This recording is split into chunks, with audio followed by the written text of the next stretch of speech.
At the beginning of the story, we witness a small girl named Yuan playing with her dog in a forest. One day, Yuan's dad, Dong, suddenly scooped her up and dashed toward their house. The sun was setting, and being outside at night could be dangerous. But when Yuan's dog bolted into the forest, she struggled to break free from her dad's grip. Her dog raced after the pup.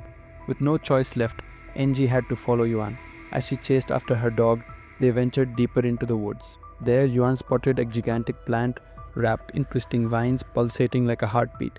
Hanging around it were the remains of several people, and dangerous plants resembling snakes were nearby. The moment the plant caught Yuan's scent, it opened its mouth, ready to strike. Fortunately, NG arrived just in time to save her. He scooped Yuan up and sprinted home, only stopping once they were safe inside. He quickly locked all the doors and turned on the UV lights, which kept the dangerous plants away. Finally, he breathed a sigh of relief. Yuan felt really guilty because her actions had caused her dad to lose such a massive tree. Even though she was in trouble, Wang forgave her and attached a tracker to Yuan's watch so he could always know where she was. After that, he tucked Yuan into bed and went to sleep himself. That night, he dreamt of a long time ago when he was driving with his late wife and Yuan. His wife was a scientist working on a special project to create powerful new trees and plants because the Earth's greenery was disappearing fast, leaving many areas barren. Suddenly, he received an emergency video call on his laptop from a colleague warning him about these new plants. As chaos erupted, people fled in their cars, shouting in panic. Wang jumped out of his vehicle, but it was too late. The vicious plants had already launched their attack. Yuan's scream pierced the air, jolting Dong awake. He dashed to her room, illuminated by UV light, only to find a monstrous plant lifting her bed and dragging her underground.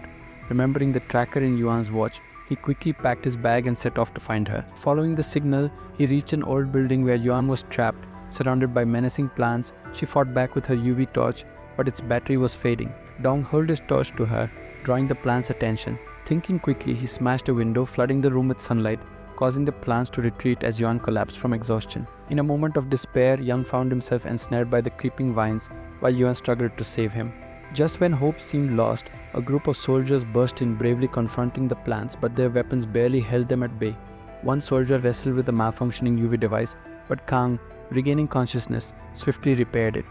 With a brilliant flash of UV light, the plants recoiled into the shadows, momentarily defeated. The soldiers revealed to Kang and Yuan that the plants had woven their web underground, releasing a reagent that would bring destruction to Earth in just 2 days.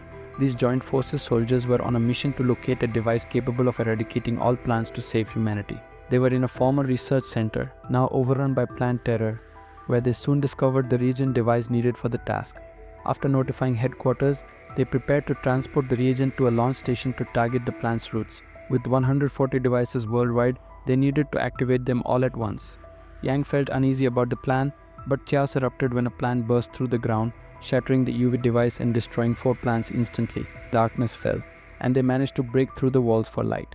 In the confusion, NG realized she and her daughter were separated from the group, while the captain lay injured, with soldier Limo trying to staunch his bleeding. Suddenly, a massive snake-like plant slithered into the room, hunting for prey.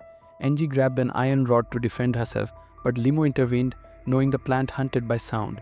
As they quietly attempted to escape with the reagent, Yuan accidentally knocked over a shelf, drawing the plant's attention. Limo and NG rushed to help her, but the formidable plant proved a tough adversary. The captain intervened, firing his gun at the plant, but it was futile. The plant turned its attention to him, seizing the captain. Limo rushed to assist, but it was too late. The captain had already pulled the pin on his grenade. A massive explosion erupted, taking out the Vichy plant at the cost of the captain's life. The blast hurled Limo, Yang and Yuan onto the road, where they reunited with the remaining soldiers. To their dismay, the regent was among the fallen, and news of the captain's death cast a shadow over them. The engineer had also perished in the chaos. They urged Dong to join them, as he had swiftly repaired the UV device, but he declined, prioritizing his daughter's safety above all else. Yuan was disheartened by his choice, wishing her father would fight for the world, just as her mother would have. Inspired by her words, Aang decided to join the mission.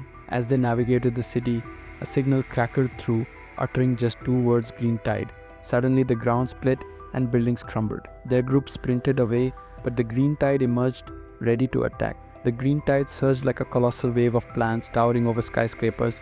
It erupted from the ground, obliterating everything in its path, leaving no survivors. This was merely the start. In just 56 hours, the world would face utter destruction. A group fled for their lives, but the path ahead was blocked, and the tide raced toward them. They leaped over deep ditches and finally boarded a bus. When the tide struck, the bus soared and crashed into a distant building. Miraculously, they survived, but the tide claimed the lives of countless innocents outside. As the plan settled, the survivors realized the impending doom was arriving sooner than expected. They attempted to send a message to headquarters, but the signal was dead. Their eyes landed on a signal tower across a fragile bridge connecting the buildings. With no other option, they cautiously advanced, but suddenly the adjacent building crumbled. They narrowly escaped, but all four were injured. As mud flew toward Yuan, the new captain of the parallel team leapt in with a rope. Dang struggled to pull them up, but the rope was too weak.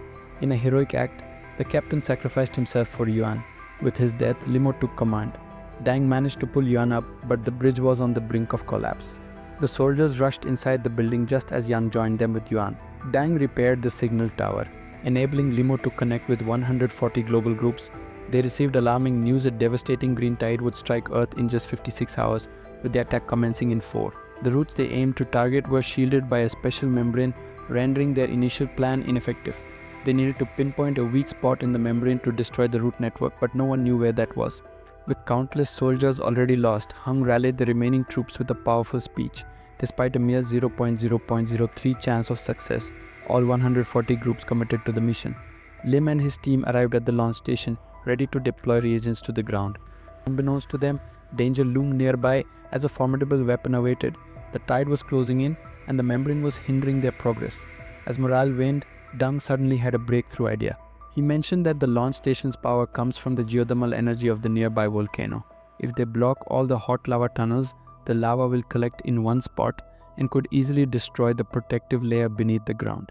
However, there was an issue because the connections between the tunnels were severed, so they needed to go in and disable the control system of the tunnels. Dung assured his daughter that he would return and then set off on this risky mission with his team. When they reached underground, everything was scorched from the lava's heat, and plants were growing in the tunnels, obstructing their way.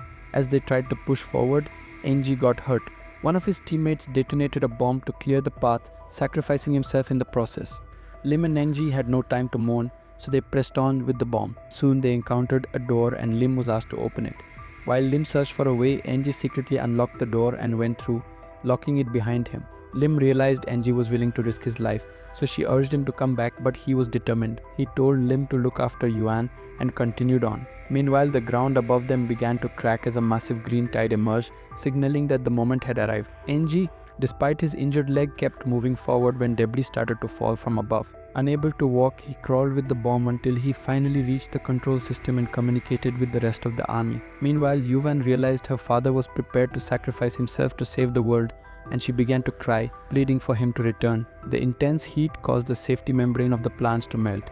Soon the reagent became trapped in the roots of the plants while still in the launcher. Eventually all the roots were ruined and the wild trees and plants began to die off as well. In the end, the remaining people on Earth felt relieved because humanity was saved from total destruction. This marked the beginning of a new era, and humans promised to take care of the planet. Thus, the story concludes.